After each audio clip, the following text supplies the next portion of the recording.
Okay,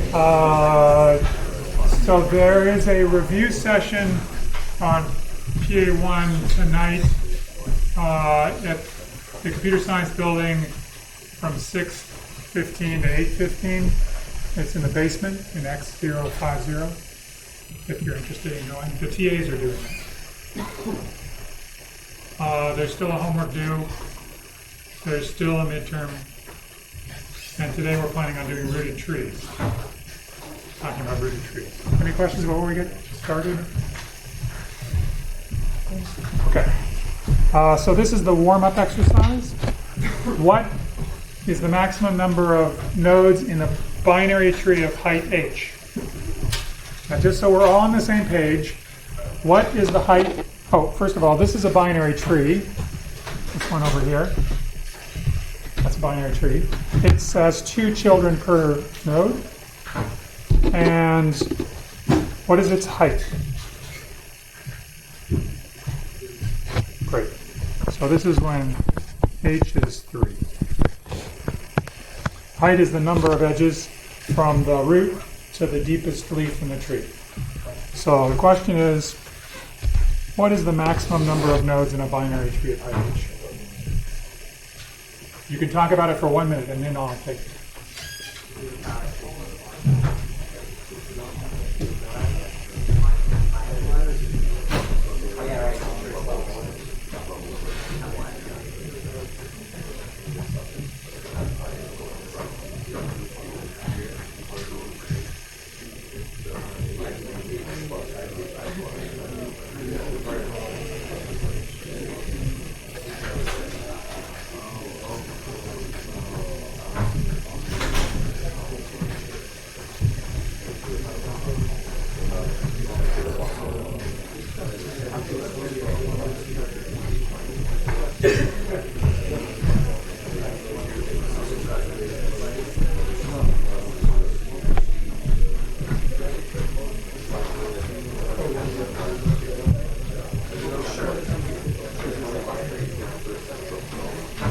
Everybody done? Reasonably close? Anybody need a little more time? Okay. So, how did you solve this problem? I'm interested in the solution, but first of all, I'd like to understand how you solved it. How did you do that? Yeah.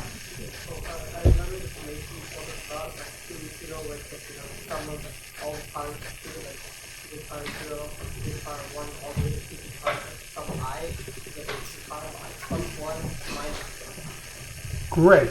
How did you get the sum of the powers of 2? No. I told you how to sum them up, but how do you get it from this problem? There's no powers of 2 here. The height would probably be like how far you can go, because that's the like at height 0 you got 1 node. At height 1 you got 2 nodes. Height 3 you got 4, height 4 you got 8. Okay, so you sort of leveled the thing and counted by levels, and you noticed the pattern 1, 2, 4, 8, and then you remembered the summation. Yeah, cool, excellent job. Anybody else think of other ways of doing this? I'm curious, just to know. I mean, this is a very nice way of thinking about it. Yep. So we start at the root, and like there's like 2 child, each child, the root of another like binary tree. So it has something like the maximum number, so it's like 1 plus 2 times something, and then it's like 3. Yeah, so you could look at it as being, well, here's a tree, it's got a root, but then it's got 2 trees that are identical, and one shorter, one less height.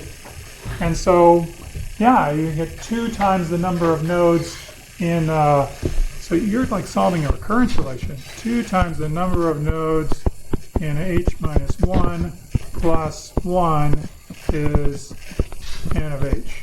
And then you just said, well, that looks sort of like some power of 2 thing, or the sum of the powers of 2, and you're all done? Well, sort of a question. Yeah? And then n of 1 is Oh, yeah. or n. What is 1? N of what is 1?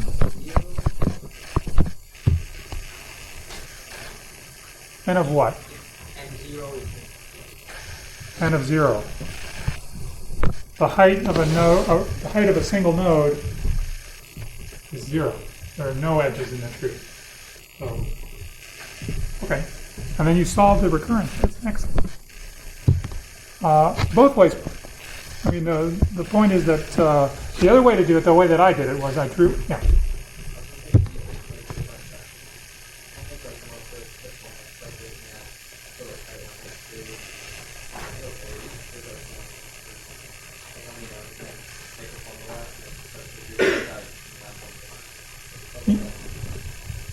Yeah, you could definitely do that. That's another way to prove. Essentially, what you're proving is that the sum of 2 to the I from I equals 0 to h is actually equal to 2 to the h plus 1 minus 1.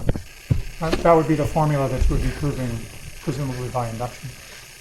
And you would also be using induction to prove that this recurrence relation has a solution which is 2 to the h plus 1 minus 1. So,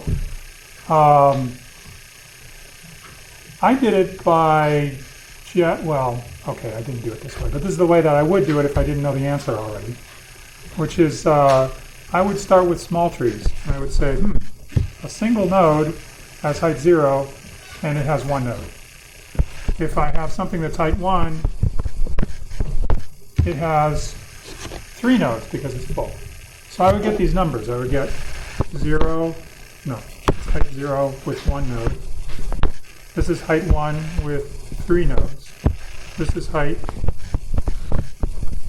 2 with 7 nodes. And we've got height 3 with 15 nodes. And I would look at 1, 3, 7, 15, and I would guess.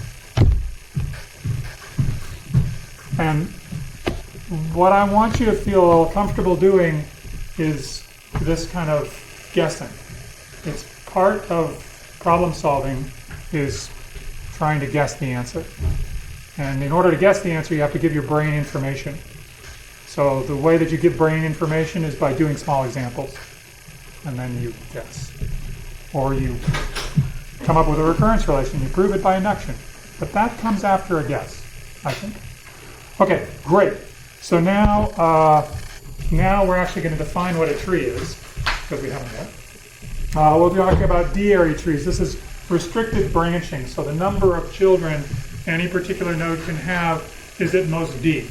So this, for example, is a binary tree. The number of children of every node in this tree is at most 2.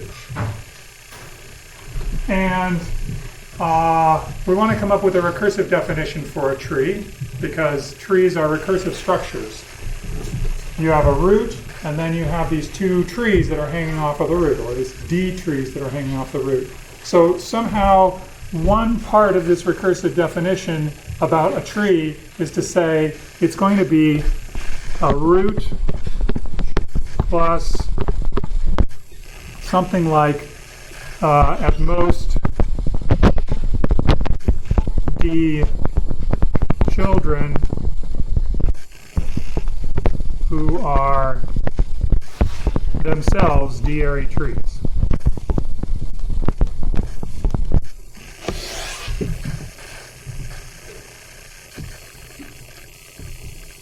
But that's only one piece of the recursive definition. That's sort of like the recursive part of the recursive definition. But there should also be a base case to the recursive definition. What is the base case for this definition?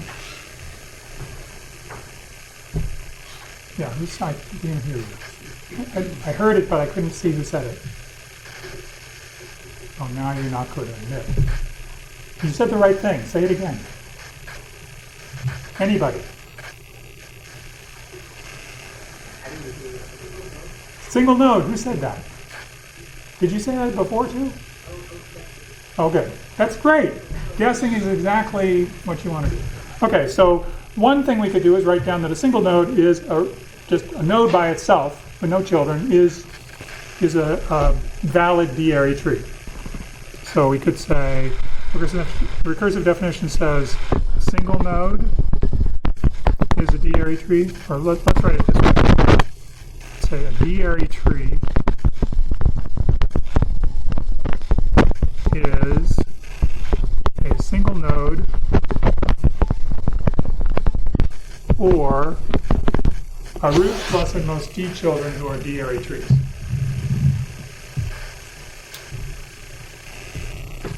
And I have to tell you that I just defined trees in a different way than I defined them in the 12 to 1 o'clock section.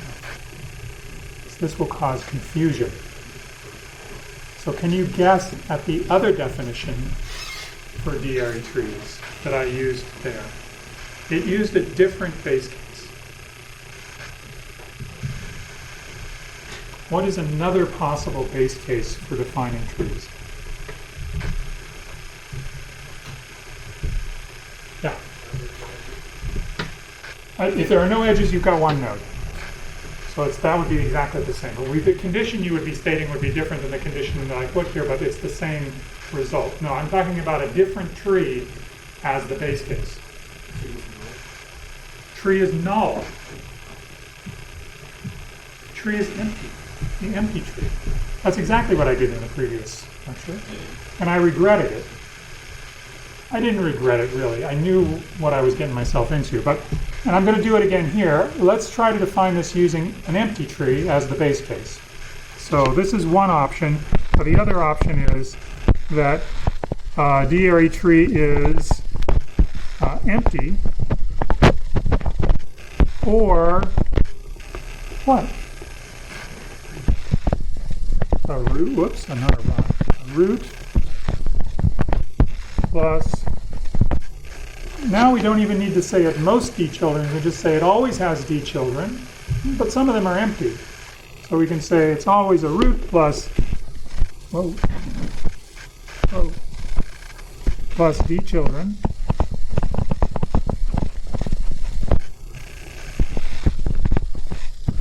Who are D-area trees. So this is another definition. It has one, this is who. It has one advantage over the other definition, which is that it's defined an empty tree to be something.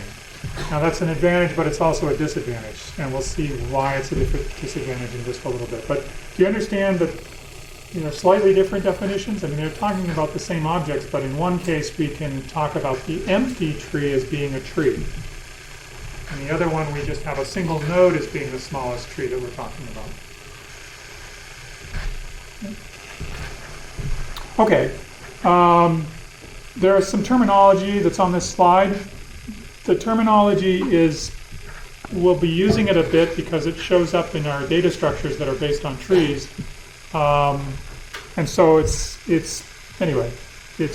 when I talk about a full D-area tree, full means every node is full, or it's completely empty.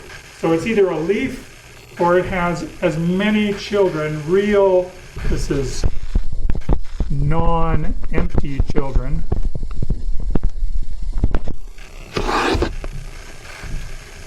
has as many non-empty children as it can possibly have, or it has no non-empty children. All of its children are empty.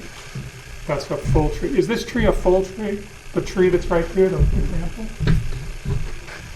Full binary tree? Why not?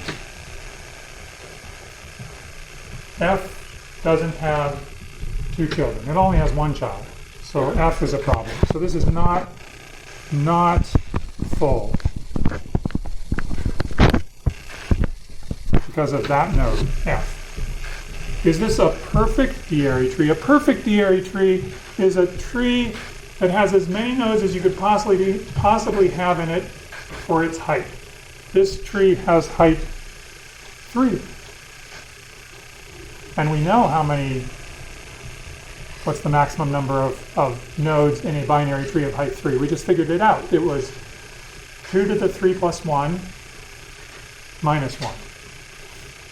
2 to the 3 plus 1 is 2 to the 4. 2 to the 4 is 16. 16 minus 1 is 15. There are 1, 2, 3, 4, 5, 6, 7, 8, 9, 10, 11, 12. There are not 15 nodes in this tree. This is not perfect. There's one other weird thing, well, let's not say weird. Let's not pass judgment. It's not weird. It's just not really what you would expect. There's something that's called a complete D-area tree, which is not what you would expect. A complete D-area tree is a perfect D-area tree up into the last level. In the last level, it's full, meaning it has a lot of nodes, but they're all packed to the left. So if I looked at the last level, if I look at a tree and it has one not completely filled level, and that's down at the bottom, and all of the nodes are squished to the left, that's a complete D-area tree. And this applies to trees that are ordered, so that you have a notion of a left child and a right child. For example, if this node L, which is the only child of the node F, if it was a right child rather than a left child, this would certainly not be a complete D-area tree, a complete binary tree. But it is a complete binary tree if I don't make that change. Does it make sense, this? Yeah. Why? Why? Yeah, why? Does anybody know why we study complete D-area trees? Or are you asking why are they called complete? Just why there is this definition? This is a very specific definition. Yeah, it's crazy. Why? Why? Does anybody know why? Yeah.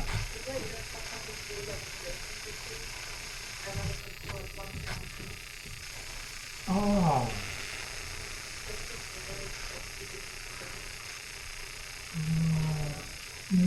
No, the completeness doesn't help me with traversals. The completeness arises because of a particular data structure in this course. Does anybody know what that is? Binary search tree? No? Oh, this is good. You're actually going to learn something in this course. If you haven't up until now, now's your chance. This is the structure of a heap. This is not heap memory, like heap memory in your machine where you allocate memory when you use new. This is a heap data structure which is used to implement priority queues efficiently. So that's one of the things that we'll look at. And you can guess what a priority queue is. It's like people go into the queue, but some people are more important than others, and they go up to the front of the queue. It's priority queue. Anyway, those things show up a lot, so you want to have a structure that can handle that quickly, and heaps do. So we'll see these things show up later. Any question about these definitions?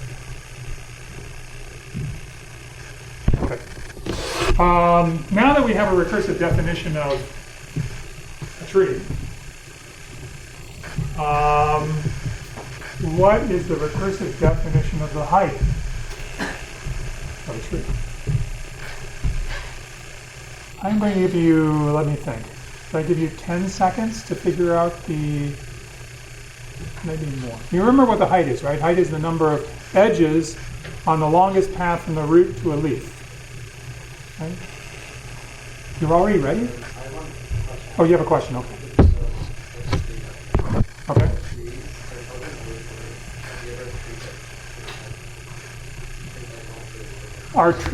Are children in trees always ordered? No, they are not always ordered. There are trees in which there's no root. For example, free trees, which we talked about last time, they're not even, there's no ordering associated with anything. Okay? And there are trees in which it doesn't matter which way the children are.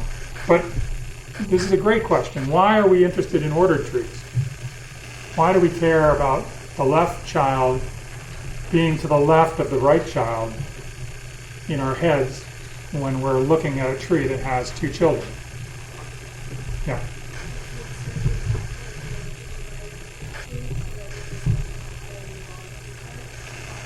Possibly. Yeah, so like we're going to talk about binary search trees in this class, which Now I know you already know it, so we'll go really quickly through that.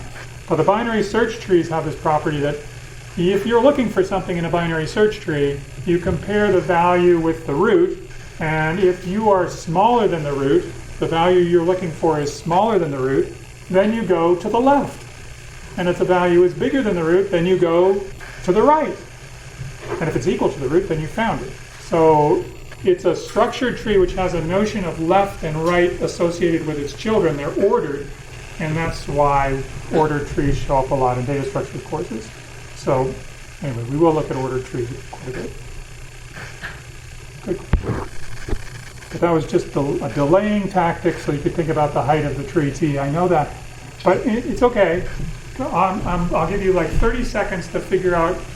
Look, just do the easy part of the recursive definition of height. But I'm not going to tell you what the easy part is. You have 30 seconds.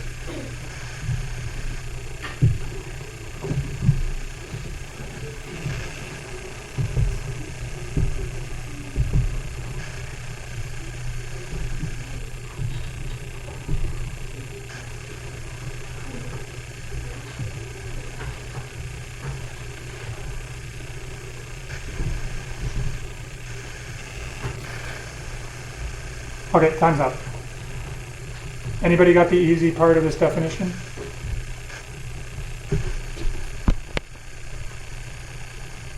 I mean, it has two parts, right? It has the base case part and it has the sort of recursive part, right? It's the same sort of structure that you would have for the recursive definition of a tree. It's just that you're talking about height here. So there's going to be a big or. A height if the tree T is something or something. So the first something is the base case, the second something is the recursive part. Which one do you think is easy? 1 or 2? 1? Okay, what's 1?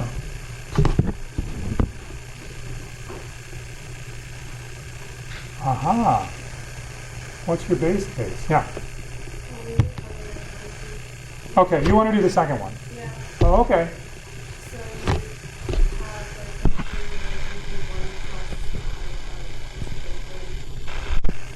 Which child? I got one child that's this tall. I got another child that's this tall. Okay.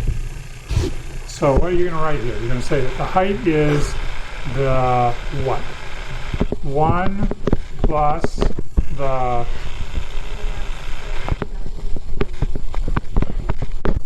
max of the height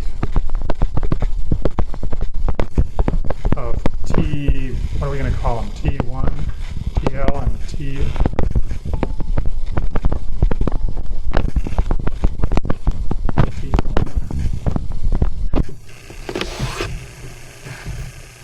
Where I should make sure that I'm clear here. TL and TR are the two children of the root. These are the two child trees of the root.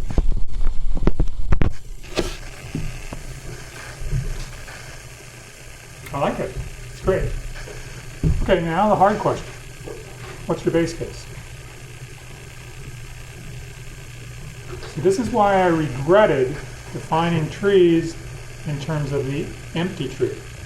Because the base case in the recursive definition is the empty tree. What is the height of an empty tree? First of all, what's the height of just a root? Just a node? 0. Everybody knows that. What is the height of an empty tree? -1. You want it to be -1. Okay. Or height minus is -1 if empty.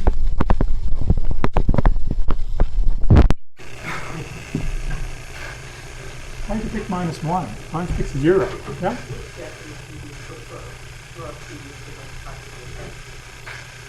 Which definition do I prefer you to use in a practical sense? Oh, I don't know. I mean, are you going to be playing with empty trees a lot? I don't know. I mean, maybe it's okay. I'm giving you options here.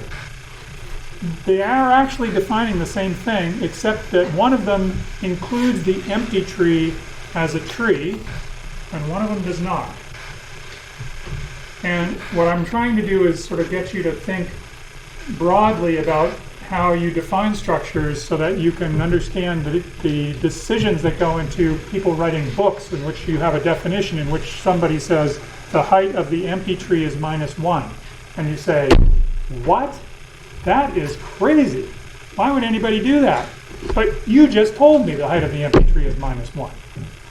And so now you kind of understand where that comes from, why people get backed up into this corner. They don't like it. I mean, I regret defining the empty tree as a tree now that I have to define its height, because it doesn't make sense to me that the height of something that's empty is -1. And yet, if I look at this definition and I think that the height of one node is 0, this is what comes out. A node that has no children, meaning all of its children are empty, its height by this recursive definition is 1 plus the max of the height of its children, which in this case is 1 plus -1, which is 0 for the single node. So we're kind of backed into the corner here to defining the height of the empty tree to be -1. Now I could say, that's crazy. We could define the height of the empty tree to be 0, and we could say that we're only going to take the max over trees that are not empty, because those are crazy things. Don't take this max over any child that's empty, because it's not really a tree. You could do it that way too, and that's what happens in books as well. So this is just to tell you there's some flexibility in the way in which you define things. This is one way to do it. And we could have done it the other way. We could have started with trees that are one node, that's a tree, or they have children, at most D of them, and each one of those is a tree. Does it make sense? I don't mean to confuse you at all, but I mean to get you to understand the issues here, or at least understand why this is not just like, oh, another boring class on defining trees inductively. Well, there's some interesting things that comes up. Okay, so now that we've done that, and now we can look at calculating the number of nodes in a perfect binary tree of height h, but that was our warm-up exercise. And so we know now, in fact, the suggestion over here, actually, your suggestion was exactly this recurrence relation. Right? The suggestion was, we can say that the number of nodes, first of all, the number of nodes in a perfect binary tree of height 0 is just 1. The number of nodes in a perfect binary tree, remember, perfect binary trees are ones that are completely, they're chock-a-block full of nodes. There's no more nodes that you can put into that tree without increasing the height. So it looks like full, just totally full up. So if I have something that has more than just height 0, if I have something that has height bigger than 0, then what do I know? Well, I know I have the number of nodes in this tree is 1 for the root, plus I get the number of nodes in a tree of height h minus 1. That's this guy. And I get another one. So I get 2 of them. And that's exactly what we saw on our warm-up exercise. Is this recurrence okay? Everybody understand? This came directly from, yeah.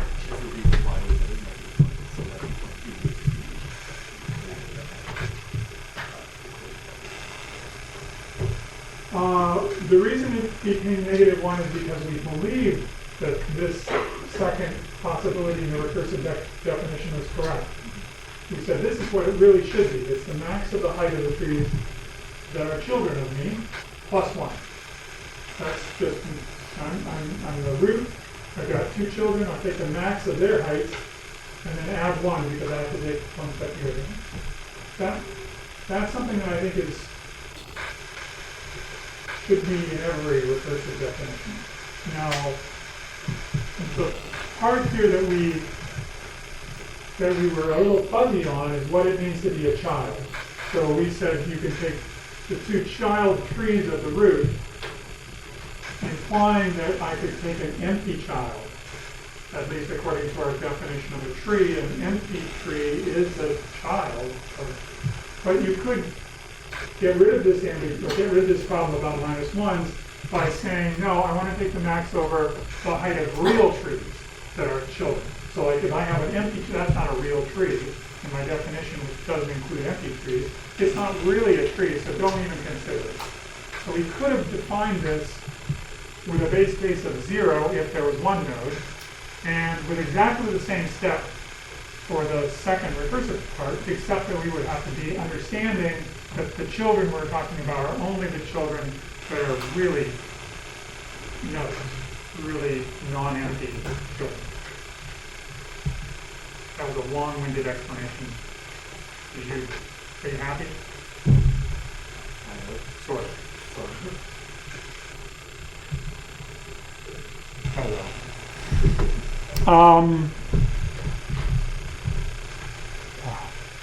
It's a weird thing. It's weird when somebody like me stands up here and tells you something like this. You can do it either way. Sure. I don't have any axe to grind here. So I'm doing it in terms of empty for a slight reason. To basically be consistent with the other class and to also for something that's going to come later.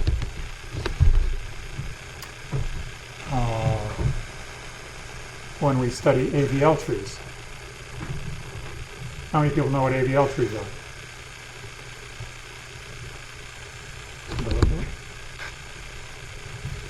Yeah, they're self-balancing binary search trees. Totally cool. Yep. Yep. So how would we model the base case that we approach the base case before the because we created a notion before the Oh, how would we have done it if we did it the other way around? Well, what I would have done is gone back to the definition and said, what do I know about a D-array tree? What do I know about a binary tree? And according to our definition up in the box, the base case is an empty tree is a binary tree. And so the base case for me is what's the height of an empty tree? And at that point I would say, I don't have any intuition about what the height of an empty tree is. Well, let me forget about that and go on to the next part, which I do have intuition about, and then I'll try to fix it so that it works.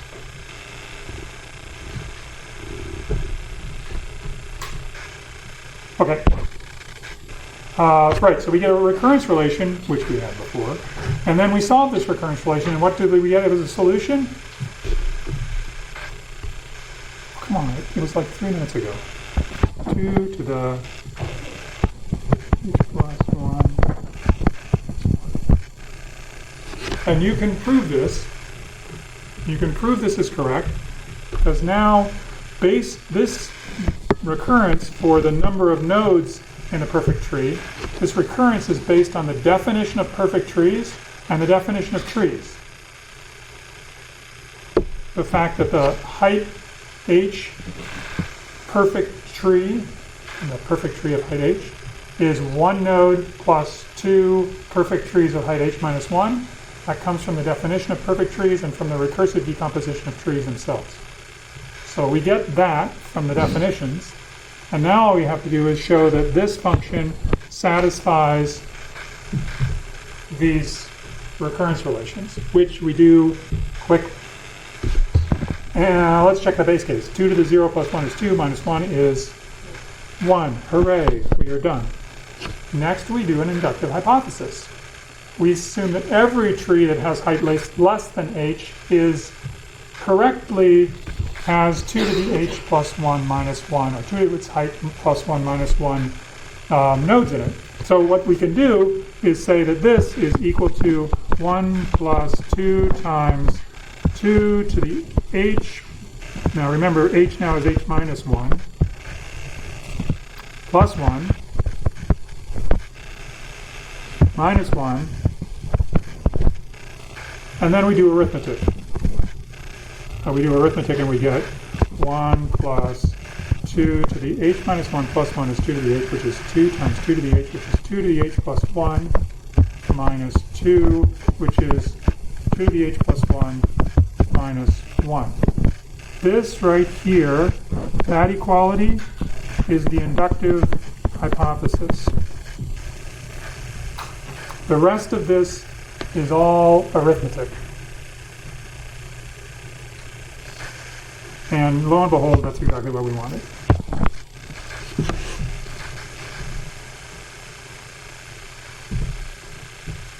Are you getting comfortable with inductive proofs? Yeah.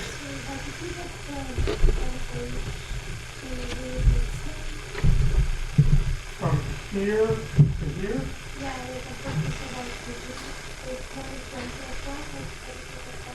I replaced n to the h minus 1 by 2 to the h minus 1 plus 1 minus 1, which is the inductive hypothesis.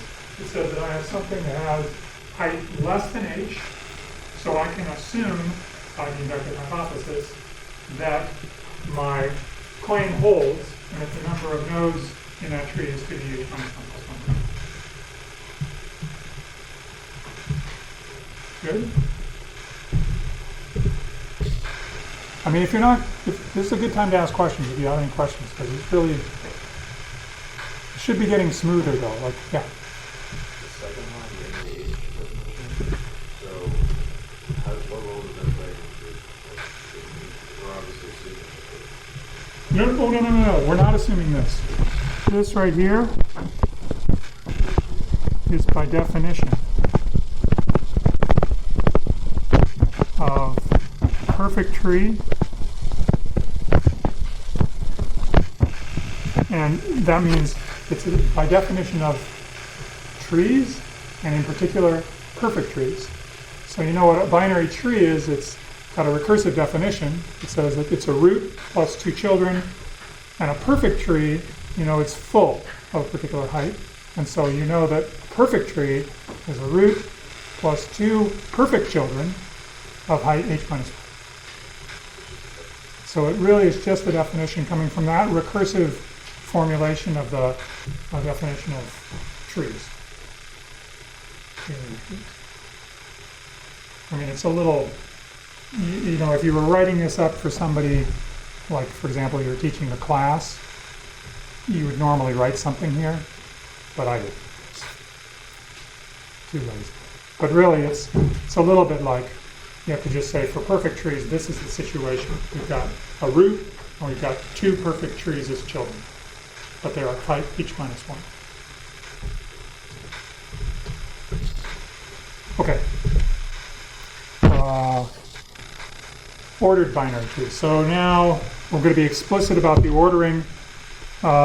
There's a left child, and there's a right child within the ordered binary tree. Those are 2 different ordered subtrees below each root. And I've drawn in this tree, which is an ordered binary tree, and it's drawn, so this is the left, oops, this is the left child, this is the right child, as you would expect, of the root. And I've also drawn in all the empties, because I want to ask you how many empties there are in the tree. So now I'm asking you, how many empties are there in a tree with n nodes?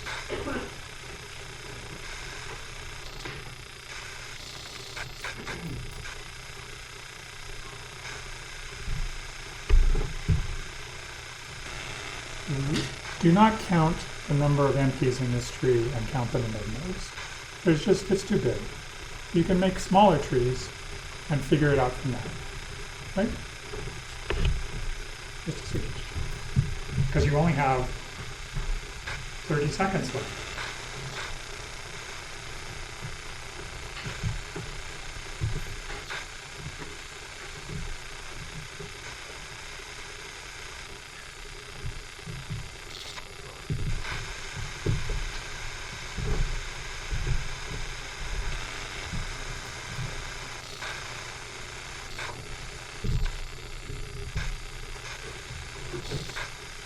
Time's up. Yeah. N plus 1. N plus 1. How did you figure that out?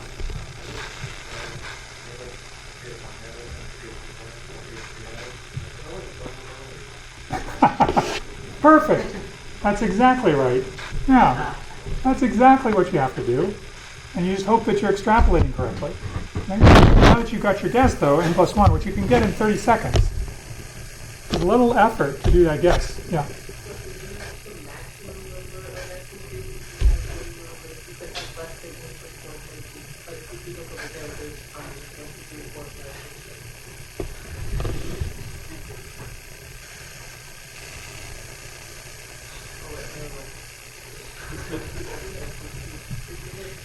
Yeah, I could. I can. Yeah. So this is just a guess. It could be wrong. So you might actually be right that it's wrong. But if you're pointing at this example on the screen and saying that this contradicts this claim, then you're wrong. Because this has got 12 nodes and it has 13 empty things hanging off. And so at least this is not a counterexample of the claim. Now, the place to look for counterexamples is often small things. So, it's good that you went through the small cases because you've confirmed them for us and we don't have to worry about it. Like if I have just a single node, like if I just have one, then it's got 2. But if I have no nodes, if I have an empty tree, 0 nodes, well, then I've got 1. Right? So it's true for, this is when n equals 0 and n equals 1. And when n equals 2, you've got a couple choices. You've got this guy and you've got this guy. And in both of these cases, there's 3. So it looks like it's working for the small values. And now the question is, well, how do you actually show this? And what's the answer? How do you show this?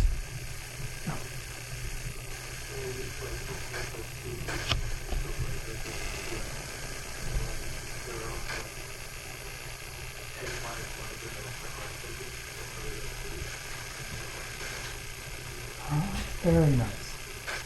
Very nice. So you said, look, every node has 2 children. Every node does have 2 children. Some of them are real and some of them are empty. How many real children are there?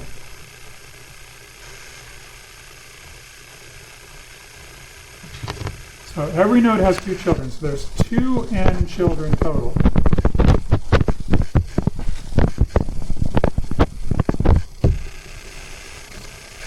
How many are real children and how many are empty children? So maybe it's easy to count the real children, and then we'll subtract, and then the rest will be the empty children. So how many real children are there? n minus 1. Why do you say n minus 1?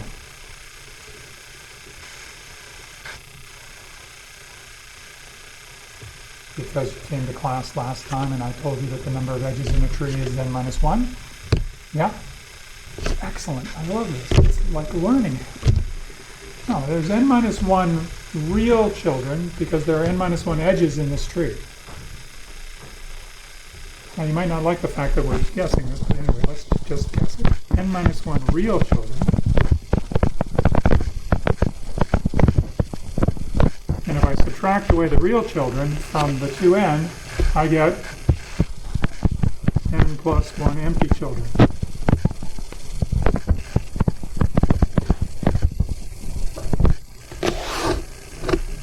Now, let's just suppose that we believe the number of real children. I mean, that there are n minus 1 real children totally in the tree.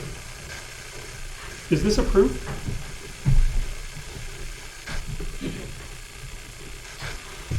How many people think this is a proof?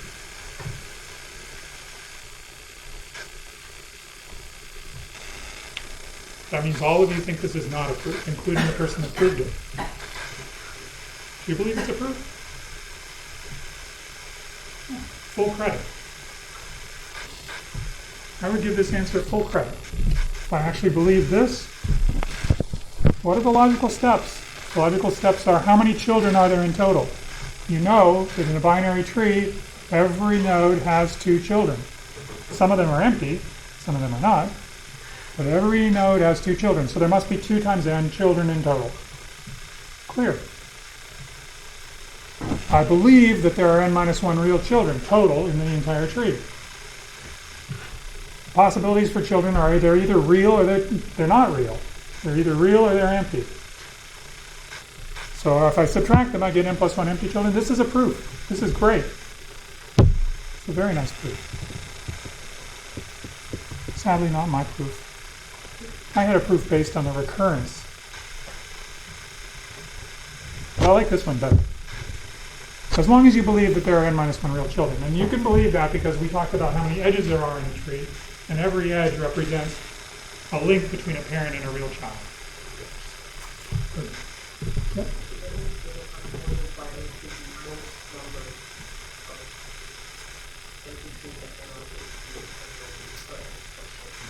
This fact that I wrote ordered here is really a red herring. Meaning it doesn't matter. It could be unordered. It doesn't matter. I'm only continuing to talk about ordered trees is because I introduced ordered trees. And because the next slide looks like that. But up until this, it doesn't matter. Anyway, one thing we might want to think about, okay, good, we can get to the next slide. But one of the questions that I might leave you with is, if I wanted E of n to be the number of empties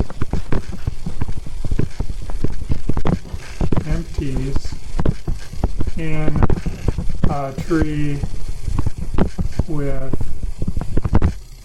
n nodes, then what is a recurrence relation for E of n? You know, what is E of 0? How do you express E of n? I mean, we don't have to go through this because somebody's provided us with a slick proof that avoids doing this. But I have to admit, though, that the slick proof would need to claim that there are n minus 1 real children, and there would be some induction involved in that because there is the only thing we know about trees, their definition is recursive. So we would be back to doing something by induction. But I don't care because I actually believe that there are n minus 1 real children, and so we're good with that proof. Everybody else good? Yeah.